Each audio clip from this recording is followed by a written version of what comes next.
और संस्कार जो है हमारा एक महत्वपूर्ण पहलू है। तो आज मैं उसी संस्कार, एक शब्द जो है संस्कार, जिस पे ये टॉपिक है संस्कार, जिसके पहलुओं पर मैं आप लोगों को आज रूबरू कराने जा रही हूँ। ऐसा है कि कुछ ओल्ड जनरेशन है, कुछ न्यू जनरेशन है, जिन लोगों में संस्कार की काफ़ी कमी है। और ख़ास करके आप देखिएगा दोस्तों, जिन लोगों में संस्कार की कमी है वो आपको बहुत जल्दी बुद्धि सिखाने आ जाते हैं, मुंह उठाकर आपको बुद्धि सिखाने आ जाते हैं। जो 100 गलतियां करते हैं वो आपको बताते हैं कि आप 1000 गलतियां करते हैं, भले आप में एक भी गलती ना हो। तो इसका मतलब है कि वो ज़रूर संस्कार विहीन है, उनके अंदर कोई संस्कार जो है नहीं है, जो हमारे जीवन का एक अहम हिस्सा होता है। तो भागम भाग की वजह से मैं वीडियो को ज़्यादा लॉन्ग नहीं कर रही हूँ कि आप लोग नहीं देख पाएंगे, इसलिए काफ़ी शॉर्टकट मैं बोल रही हूँ कि आप लोग पूरे वीडियो को टिल एंड तक देखेंगे तभी पूरी तरह समझेंगे। अब क्या है, संस्कार का कुछ पहलू है दोस्तों। संस्कार का कुछ पहलू है जो है कि मूल्य और आदर्श रूपी संस्कार। इसमें क्या होता है दोस्तों कि अगर आपका मूल्य जो है, आपका संस्कार जो है, आपका आदर्श आप तभी निभा पाएंगे जब आप पूरी तरह संस्कारी हों, जब आपका मोरल वैल्यू आपके साथ हो। अगर आपका मोरल वैल्यू आपके साथ नहीं होगा तो कतई आप जो है संस्कार से परिपूर्ण नहीं हो सकते हैं, संस्कारी नहीं हो सकते हैं। दूसरा जो है व्यवहार, दूसरा व्यवहार जो है ये भी आपके संस्कार को दर्शाता है। अगर आपके व्यवहार अच्छे हैं, इसका मतलब है कि आपके संस्कार आपको अच्छी मिली है, आपके पास अच्छे संस्कार हैं। तीसरा जो है सामाजिक और सांस्कृतिक। हमारा समाज जो है, कोई भी समाज में अगर कोई नई बहू आए या घर में कोई नए मेहमान आए तो सबसे पहले हम लोग गौर फरमाते हैं कि इसके संस्कार कैसे हैं, जो हमारे जो है सामाजिक और सांस्कृतिक जो पहलू हैं, इसको ये सही तरीके से निभा पा रही है या नहीं, निभाएगी या नहीं। चौथा है आत्मविश्वास। तो आत्मविश्वास दोस्तों आपके पास कहाँ से आता है? आत्मविश्वास तभी आएगा जब आप काफ़ी संस्कारी होते हैं।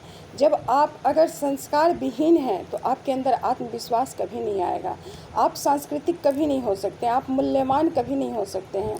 क्योंकि संस्कार जो है, जो ये बचपन में इसकी नींव डाली जाती है, बचपन में इसकी नींव डाली जाती है और बचपन में आपको जो है, आपको संस्कार विहीन बना दिया गया है। देखते हैं आजकल क्या होता है ना, हम लोग बच्चे को काफ़ी छोटे उम्र में जो है स्कूलों में भर्ती कर देते हैं। क्यों भर्ती करते हैं?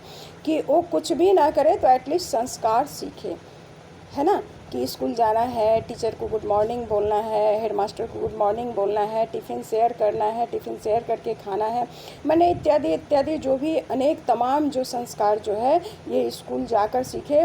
इसीलिए तो पेरेंट्स नहीं तो बेवकूफ़ हैं कि इतने पैसे खर्च करके और बच्चे को इतनी छोटी उम्र में स्कूल भेजते हैं। पेरेंट्स बेवकूफ़ हैं कि बच्चों को बचपन में ही इंग्लिश सिखाते हैं। तो दोस्तों सबसे बड़ी चीज़ है कि इंग्लिश पढ़ना बुरा नहीं है जैसे प्रेमचंद ने कहा, लेकिन अंग्रेज़ बन जाना बुरा है। क्योंकि हम जिस समाज में हैं, हम जिस संस्कार में हैं, हम जिस संस्कृति को फॉलो करते हैं, उसको हम लोग, हमारे जो मतलब पूर्वज लोग जो हैं वो भी फॉलो करते आए हैं और हमें भी उस चीज़ को फॉलो करना है ना। अगर हमारी सास ने, हमारी अम्मा ने ससुर जी को जो है बहुत आदर दिया, सम्मान दिया, अपने ससुर मतलब अपने ससुर को सम्मान दिया, तो हमें भी देना है। तो ये संस्कार जो है, ये सीख जो है, ये आदर्श जो है, ये मूल्य जो है हमारे अंदर कहाँ से आता है? हम पूर्वजों से सीखते हैं। तो अगर ओल्ड जनरेशन जो है वही ख़राब हो, है ना, तो बच्चे जो है कहाँ से संस्कार से परिपूर्ण होंगे? बच्चे भी बिल्कुल संस्कार रहित हो जाएंगे।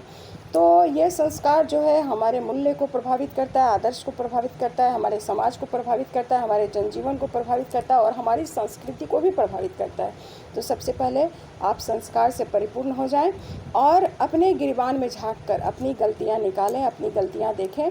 तो तभी जाकर के आप दूसरे की गलतियां देखेंगे तो अच्छा लगेगा। हो सकता है कि दूसरा जो है गलती किया ही नहीं है, लेकिन फिर भी उसको जो है ना किए की सज़ा जो है आप झूठ बोलकर, सच बोलकर, गालियाँ दे करके दिए जा रहे हैं और वो नसीहत झेले जा रहा है, भोगे जा रहा है। तो ऐसा है कि आपने, अगर आप कमेंट करते हैं कि भगवान का अटैक, अरे भगवान तो सबके लिए हैं।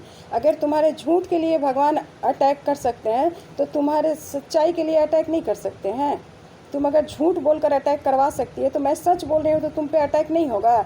लेकिन हमारे अंदर वो संस्कार नहीं है कि किसी को कुछ गलत बोलूँ, कुछ गलत कहूँ, किसी को अभिशाप दूँ, किसी को गाली दूँ, ऐसा कतई नहीं है। क्योंकि आप जिनको विश्वास नहीं है वो लोग बोलेंगे तो मैं एड्रेस दे दूँगी, मेरे ससुराल में जाकर आप लोग बात कीजिए और पूछिए, वहाँ आस पड़ोस में जाकर पूछिए, हमारे घर वालों से पूछिए। अगर मेरे सामने एक रत्ती अगर बोल दें कि हाँ मैंने अपने विचार को, अपने मूल्य को, अपने आदर्श को, अपने संस्कृति को और अपने ससुराल वाले के जनजीवन को अगर गलत संस्कार से प्रभावित किया है तो मैं मान लूँगी, मैं नतमस्तक हो जाऊँगी कि मेरा सर काट कर कलाम कर दो, ठीक है, मुझे कोई फ़र्क नहीं पड़ता।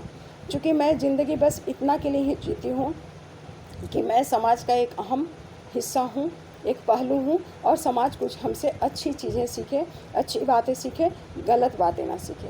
तो चूँकि मैं सोशल वर्क में हूँ तो मुझे ऐसा लगता है कि सोशल वर्क में होने के बाद कुछ भी जो है, इसके पहले भी मैं नौकरी नहीं करती थी, उसके पहले भी कोई नहीं बोल सकता है कि मैंने अपनी सासू अम्मा को गाली दिया, जेठानी को दिया, देवरानी को दिया, या इनसे खाने के लिए झगड़ा किया, कपड़े के लिए झगड़ा किया।